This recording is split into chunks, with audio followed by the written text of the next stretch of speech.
नमस्कार दोस्तों। पिछले अंक में मैंने आपको श्री राम के जीवन का वो मार्मिक प्रसंग सुनाया था जब उनको अपनी बहुत ही प्यारी पत्नी, सती साध्वी पत्नी सीता का त्याग करना पड़ा। क्यों करना पड़ा ये भी मैंने आपको बताया था।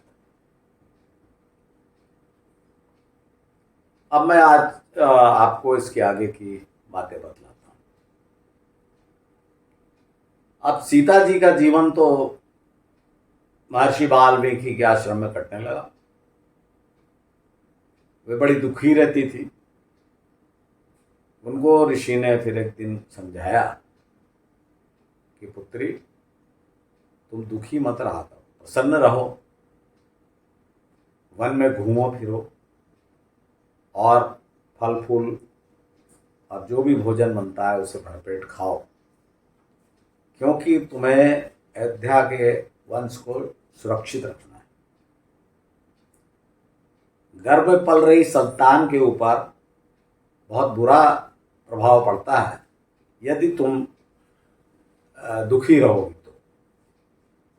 इसलिए संतान की चिंता में तुम्हें प्रसन्न भी रहना चाहिए और अपना जो जीवन है, जीवनचर्या है, उसे भी अच्छी रखना चाहिए। अच्छा खाना चाहिए, घूमना चाहिए, अन्यथा संतान के ऊपर इसका बुरा प्रभाव पड़ेगा।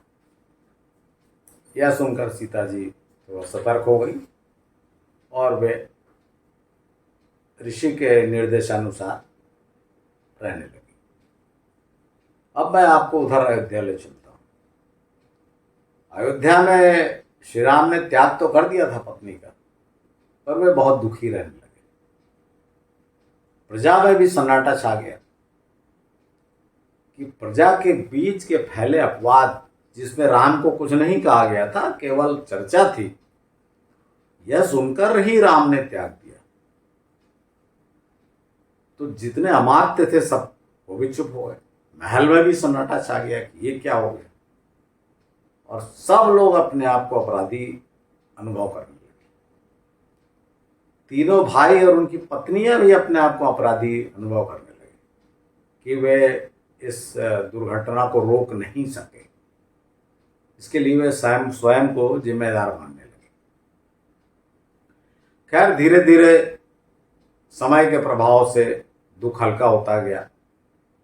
फिर भी राम किसी भी मनोरंजन में भाग नहीं लेते थे। वे अपने राज्य के कार्य में ज़्यादा से ज़्यादा व्यस्त रहते थे। धीरे धीरे तीनों भाइयों की पत्नियां भी गर्भवती हो गई और सबने समय पाकर पुत्रों को जन्म दिया। उधर ऋषि वाल्मीकि के आश्रम में सीता जी ने भी पुत्र को जन्म दिया, लेकिन उनके दो जुड़वा पुत्र हुए। एक के बाद कुछ समय के अंतराल के बाद दूसरा पुत्र हुआ। महर्षि वाल्मीकि ने बड़े पुत्र का नाम कुश और छोटे पुत्र का नाम लव रखा, और वे बालक भी ऋषि की देखरेख में बड़े होने लगे। यहाँ महल में भी जब तीनों भाइयों के 3 पुत्र हो गए कुछ कुछ समय के अंतराल पे, तो अयोध्या में फिर से प्रसन्नता की लहर छा गई और प्रजा सीता के परित्याग को भूलने लगी। और महल में भी कुछ उत्सव चलने लगे, लेकिन राम सीता को नहीं भूल पाए और वे इन सब ज़्यादा जो उत्सव हो रहे थे, इनसे अपने आप को स्वयं को दूर रखते थे। समय बीतता गया। 1 या 2 वर्षों के पश्चात तीनों भाइयों की पत्नियों ने फिर एक पुत्र को जन्म दिया। तो भरत के बड़े पुत्र का नाम तक्ष रखा गया, छोटे पुत्र का नाम पुष्कल रखा गया। तीनों भाइयों के 2-2 पुत्र हुए। तो भरत के बड़े पुत्र का नाम तक्ष, छोटे पुत्र का नाम पुष्कल। लक्ष्मण के बड़े पुत्र का नाम चंद्रकेतु और छोटे पुत्र का नाम अंगद रखा गया। और शत्रुघ्न के पुत्र का, बड़े पुत्र का नाम सुबाहु और छोटे पुत्र का नाम शत्रुघाती रखा गया। अब ये 6 बालक उधम मचाते थे, महल में उधम मचाते रहते थे, धीरे धीरे बड़े होने लगे। उधर कुछ लौ भी ऋषि के आश्रम में बड़े होने लगे। समय पाकर उनकी शिक्षा दीक्षा की व्यवस्था की गई। वहाँ तो ऋषि स्वयं उनके पालक थे, तो कुछ लौ की तो चिंता ही नहीं थी। उनको सब प्रकार की विद्याएं सिखाई गई, क्योंकि ऋषि ऐसी तैयारी कर रहे थे। उनको पता था ये ऋषि के संतान तो है नहीं, ये तो राजा की संतान है, आज नहीं कल इनको राजा बनना है। तो वे वैसे ही उनकी शिक्षा दीक्षा करने लगे। और यहाँ तो राजमहल में थे बाकी 6 बालक, तो इनकी भी व्यवस्था वैसे ही हो गई। इस प्रकार से जब 2-3-4 वर्ष व्यतीत हो गए, तब भरत ने एक दिन राम से कहा कि अब हम लोगों ने बहुत विश्राम कर लिया है, काफ़ी समय हो गया। अब आप और लक्ष्मण तो 14 वर्ष कठिन समय बिता कर आए हो, मैं और शत्रुघ्न तो यहीं रहे।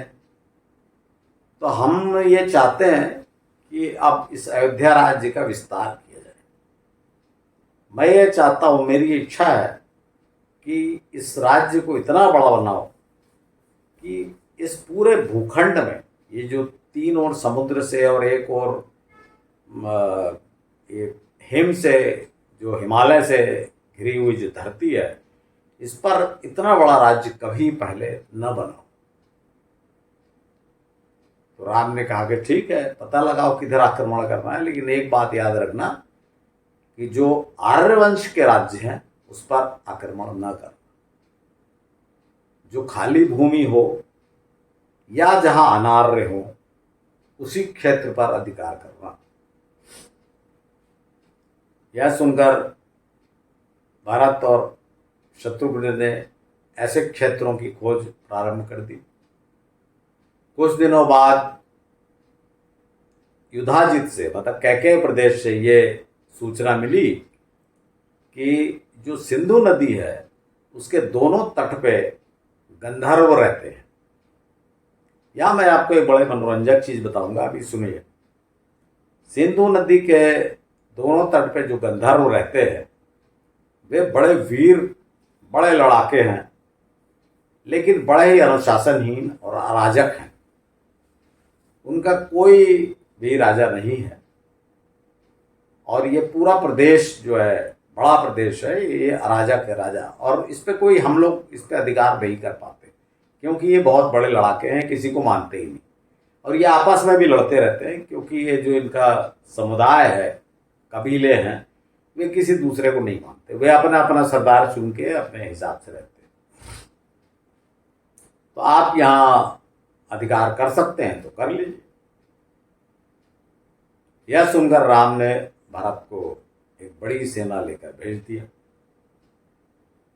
भरत गए और वे पहले क्या कहे, नरेश से, जो युधाजित उनके मामा तब तक नरेश हो चुके थे, नाना तो रहे नहीं थे, तो उन्होंने अपने मामा की भी सेना साथ में ली।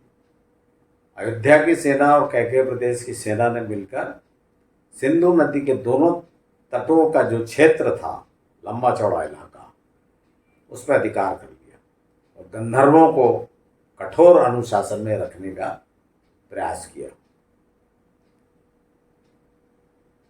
अब ये यहाँ भरत का अधिकार हो गया। अब मैं जो आपको यहाँ बताना चाहता हूँ कि ये कौन सा प्रदेश था,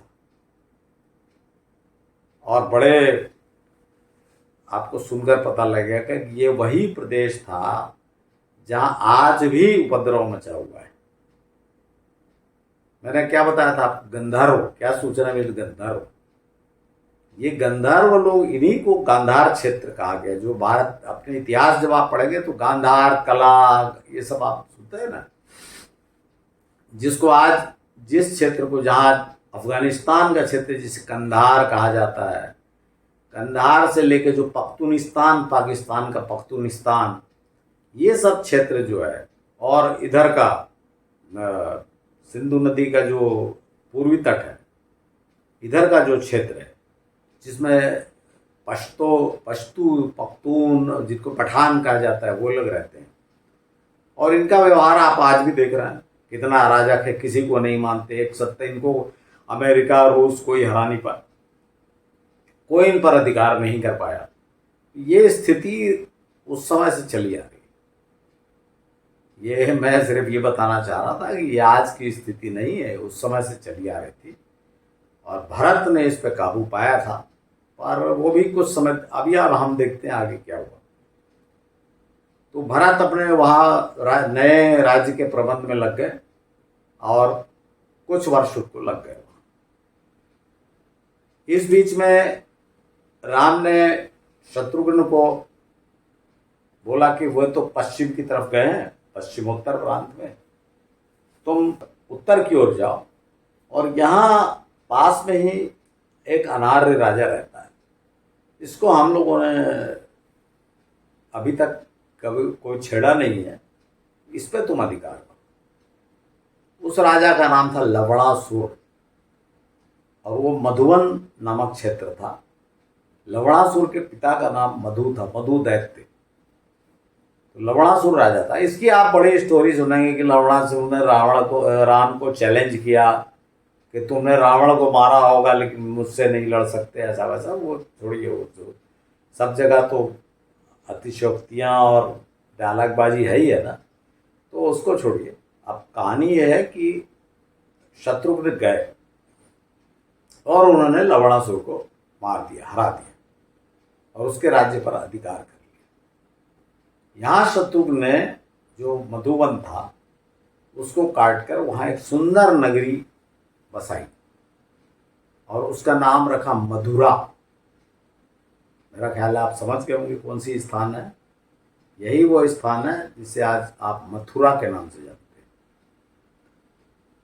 तो मथुरा बसाए और मथुरा को राजधानी बनाकर उन्होंने आसपास का पूरा क्षेत्र सब पे अधिकार कर लिया। लेकिन यहाँ चूंकि अनार्य ज़्यादा थे, जो दैत्य वगैरह ये ज़्यादा थे, तो शत्रुघ्न को काफ़ी समय लग गया व्यवस्था करने में, सुव्यवस्थित करने में राज्य को। उन्होंने बड़ा राज्य अधिकार किया, मतलब जिसको आज मध्य प्रदेश का जो विदिशा क्षेत्र है वो पूरा अधिकार कर लिया, मालवा क्षेत्र, ये सब अधिकार कर लिया शत्रुघ्न ने। जिसकी व्यवस्था में उनको समय लगा। इस बीच में वहाँ सुव्यवस्थित करके, क्योंकि भरत जो है उनको अपने मामा का भी सहयोग प्राप्त था, तो वहाँ पे एक कहना चाहिए उन्होंने राज्यपाल या जिसको सूबेदार गवर्नर कहा जाता है, तो वो वहाँ रख के भरत जो है 5-7-8 वर्षों के बाद लौटा है अयोध्या। शत्रुघ्न भी उनके पीछे पीछे आ गए। उन्होंने भी सब सुव्यवस्थित करके वहाँ राज्य प्रांतपाल रखा और वापस आ गए, क्योंकि उनको मैंने बताया ना कि चारों भाई एक दूसरे से अलग रहना मंजूर ही नहीं करते थे। और सबसे बड़ी बात, उनके यहाँ पर अभी परिवार था, बच्चे भी थे छोटे, तो फिर जो भी उनको 5-7 वर्ष तो निकल ही गए। जब वे आ गए तब राम ने लक्ष्मण से कहा कि लक्ष्मण तुम भी सेना लेके जाओ और जो ये उत्तर पूर्वी भाग है जो खाली पड़ा है, इसमें आगे मिथिला का भाग जो है उसको हाथ मत लगाना। मिथिला और अयोध्या के बीच का जो भाग है उसको आप जाके अधिकार कर लो। तब भरत ने कहा कि भैया ये लक्ष्मण को रहने दीजिए, क्योंकि 14 वर्ष वन में अकेले भटकने के बाद लक्ष्मण का कुछ स्वास्थ्य भी ठीक नहीं रहता था। तो उन्होंने कहा वैसे ही 14 वर्ष तक आप लोग घूमे तो आप रहिए, अभी मैं जाता हूँ। तो भरत ही फिर सेना लेकर गए और अयोध्या और जो आज का मिथिलांचल कहा जाता है, जो दरभंगा वगैरह इलाका है, उसके बीच का जो भाग है, जिसको आप समझ लीजिए कि जो उत्तरी बिहार और उत्तरी उत्तर प्रदेश यानी नेपाल से जो लगा हुआ इलाका है, जो उसको उन्होंने अधिकार कर लिया वहाँ। भारत में। वहाँ भी सब व्यवस्था वगैरह की उन्होंने, और कुछ वर्ष उसमें फिर लगे, फिर वापस आ गए। जब वापस आ गए और सब सूचना दी तो राम को यह सुनकर बड़ा हर्ष हुआ कि अयोध्या राज्य का इतना बड़ा विस्तार हो गया, इतने बड़े राजा। उनको चिंता ये थी कि इतने बड़े राज्य को सुव्यवस्थित कैसे रखना है और अपने अधिकार में ही कैसे रखना है। इसी बात पर सब विचार विमर्श करते रहते थे सब भाई।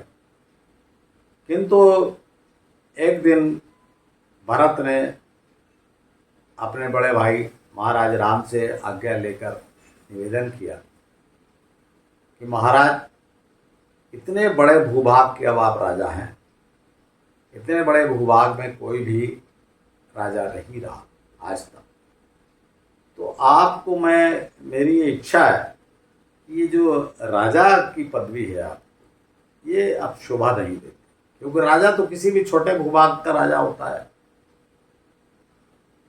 तो आपके लिए कुछ नई पदवी देखी जाए।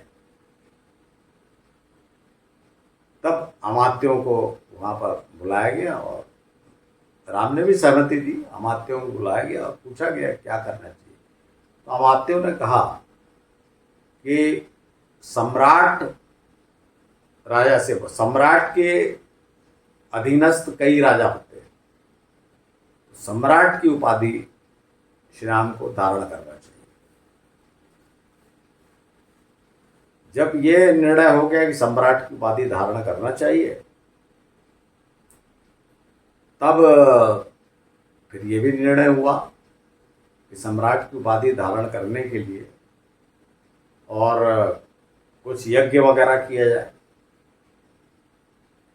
जब ये निर्णय हो गया यज्ञ का, तब ये बात उठी कि कहाँ यज्ञ किया जाए।